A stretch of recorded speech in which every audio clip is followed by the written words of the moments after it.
Hello students and parents, welcome back my channel self studies में रेखा।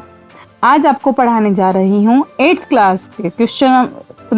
Class का lesson number 3 नाखून क्यों बढ़ते हैं के क्वेश्चन आंसर। उससे पहले हम विषय प्रवेश देख लेते हैं। यह प्रस्तुत निबंध आचार्य हजारी प्रसाद द्विवेदी द्वारा लिखा गया है। एक बहुचर्चित विचारात्मक निबंध है। लेखक की पुत्री एक दिन उनसे पूछ बैठी कि मनुष्यों के नाखून क्यों बढ़ते रहते हैं। लेखक के पास इस प्रश्न का कोई उत्तर नहीं था।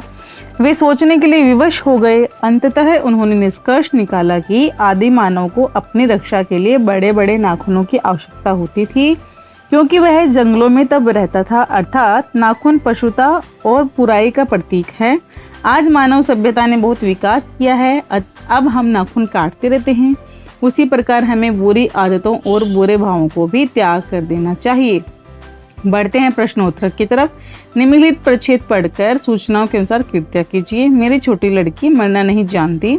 अब ये है शब्दार्थ। वन मानुष बंदर की एक प्रजाति, पाशवी पशु संबंधी, व्रति व्यवहार, जीवंत जीवित, प्रतीक चिन्ह। आकलन कृति। मनुष्यों को नाखूनों की जरूरत तब थी और जंगली मनुष्य के दो हथियार। जब मनुष्य जंगली था और जीवन रक्षा के लिए उसके अस्त्र होते थे। और जब जंगली मनुष्य के दो हथियार कौन से होते थे? नाखून और दांत। परिच्छेद में उल्लिखित दो वस्तुएं जिनसे आदि मानव हथियार बनाता था। उत्तर है हड्डियां और धातु। हर तीसरे दिन नाखून बढ़ जाते हैं। आखिर नाखून इतने बेहया क्यों होते हैं?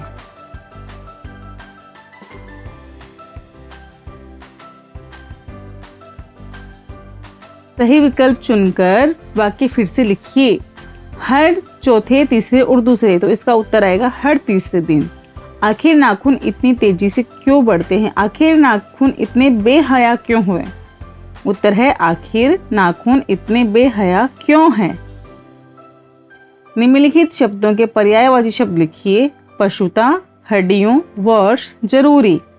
निम्नलिखित शब्दों के वचन पहचान कर लिखिए। प्रतीक, बच्चों, अस्त्र, वस्तुओं।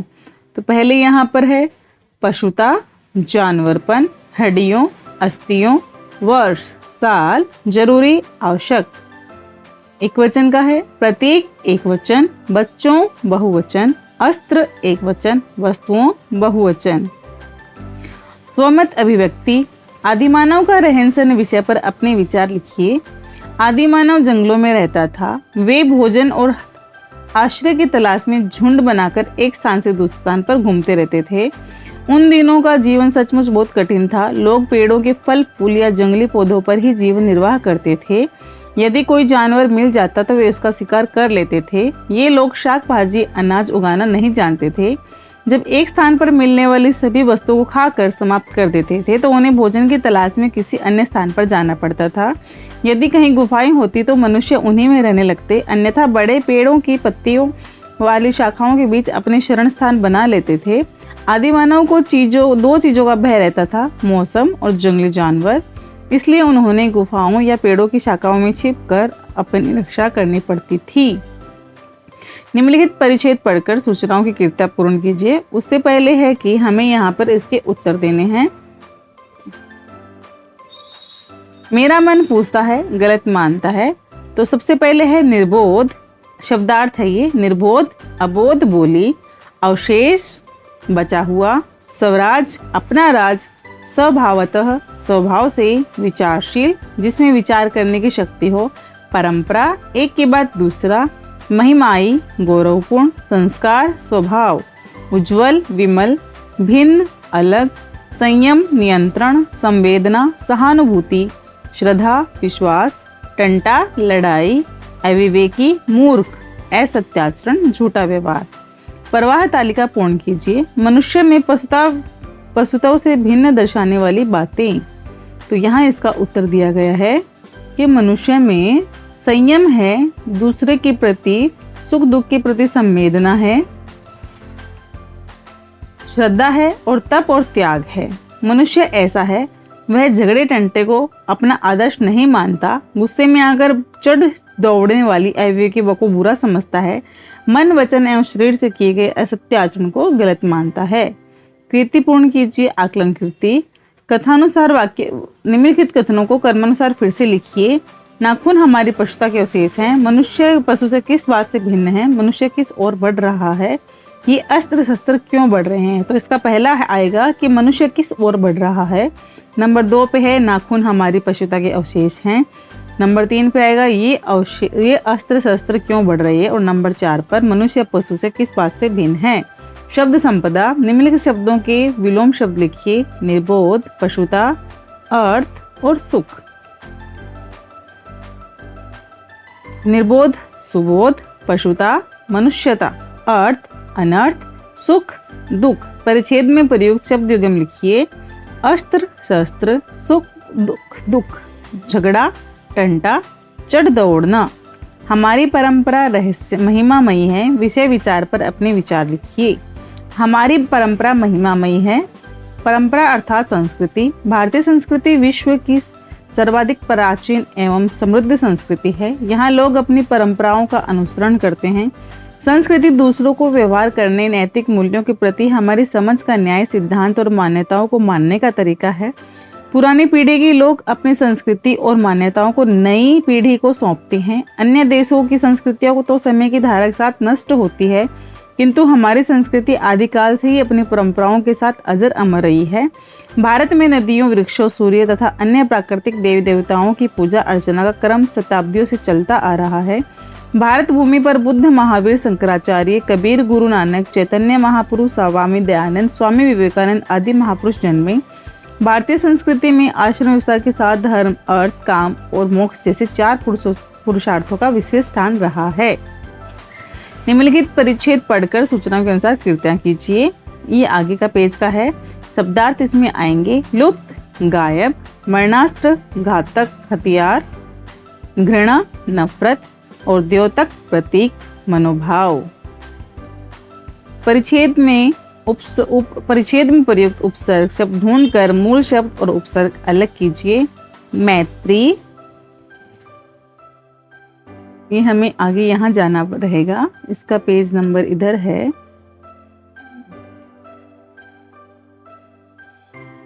हाँ, इसके शब्दार्थ ये रहे।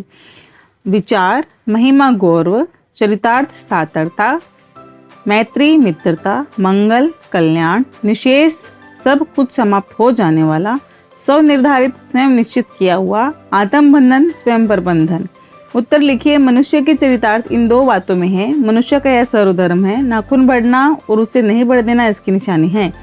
मनुष्य की चरितार्थता इन 2 बातों में है, वो है मैत्री और त्याग। मनुष्य का सर्वधर्म यह है अपने को संयत रखना, दूसरों के मनोभाव का आदर करना।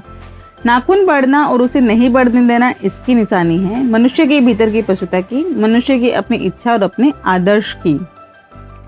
मनुष्य में जो घृणा है, जो अनायास बिना सिखाए आ जाती है, वह है नाखून बढ़े तो बढ़े, मनुष्य क्या करे।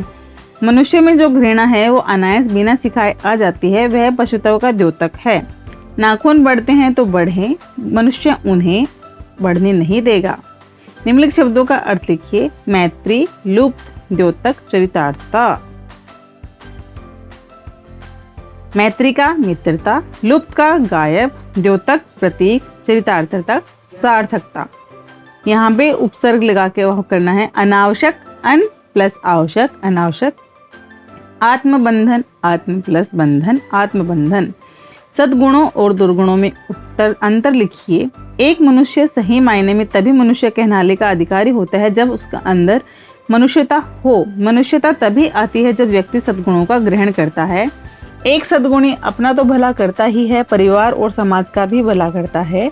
जिस प्रकार एक सुगंधित पुष्प आसपास के वातावरण को खुशनुमा बना देता है, उसी प्रकार सद्गुणी व्यक्ति औरों का प्रेरणा स्रोत बन जाता है। दया, करुणा, प्रेम, अहिंसा, न्याय, सत्य, शुभेच्छा, परोपकार, संयम, भाईचारा आदि ऐसे सद्गुण हैं जो दूसरी ओर क्रोध, घृणा, ईर्ष्या, स्वार्थ, अविश्वास, कठोरता, कृतज्ञता आदि ऐसे दुर्गुण हैं जिन्हें किसी भी सभ्य समाज में पसंद नहीं किया गया जाता। दुर्गुणी का कोई सच्चा मित्र नहीं होता। अगर कोई साथ देता भी है तो केवल स्वार्थवश देता है। स्वार्थ सिद्ध होते ही वह दुर्गुणी का स्वाद छोड़ देता है। अपने दुर्गुणों के कारण दुर्गुणी अपना सर्वनाश कर बैठता है। संपूर्ण पाठ पर आधारित कृति। प्रतीक लिखिए। नाखूनों का बढ़ना, जंगलीपन का प्रतीक, नाखूनों का काटना मनुष्यता का प्रतीक। नाखूनों का बढ़ना, पार्श्व परिवर्तक का प्रतीक, पशुता के अवशेष, घृणा का प्रतीक। ये हो गई नाखूनों को बढ़ना। यहाँ पे है नाखूनों को काटना, मनुष्यता का प्रतीक, संयम का प्रतीक, त्याग का प्रतीक, तप का प्रतीक। ये है मौखिक कटौती। मौखिक कसौटी। निम्नलिखित प्रश्नों के उत्तर दो। लेखक की लड़की ने उनसे क्या पूछा? मनुष्य सबसे पहले हथियार किससे बनाए थे? नाखून काटना किसकी निशानी है? ये वैसे आपको पाठ पढ़ोगे तो उसमें समझ आ जाएगा। यहाँ पे मैं आपको इसके आंसर नहीं दूंगी, इसके आंसर आप मुझे कमेंट सेक्शन में बताइएगा कि लेखक की लड़की ने उनसे कौन सा सवाल पूछा था, मनुष्य ने सबसे पहले हथियार में क्या बनाए थे और नाखून काटना किसकी निशानी है। व्याकरण और भाषा ज्ञान देखते हैं। निम्नलिखित शब्दों के लिंग पहचान कर लिखिए। आत्मा स्त्रीलिंग, व्यक्ति पुल्लिंग, बादल पुल्लिंग, तार पुल्लिंग, नोट पुल्लिंग, नाखून पुल्लिंग, पुस्तक स्त्रीलिंग, तकिया पुल्लिंग और दही पुल्लिंग। अर्थ के आधार पर वाक्यों के प्रकार ढूंढकर लिखिए। विधानवाचक वाक्य, कुछ लाख वर्षों पहले मनुष्य जंगली था। आज्ञावाचक वाक्य, नाखूनों को काट दो। निषेधवाचक वाक्य, मनुष्य अब नाखूनों को नहीं चाहता। प्रश्नवाचक वाक्य, मनुष्य किस ओर बढ़ रहा है। इच्छावाचक वाक्य, बच्चे यह जाने तो अच्छा हो। संदेहवाचक वाक्य, मनुष्य की पशुता शायद अब लुप्त हो जाएगी।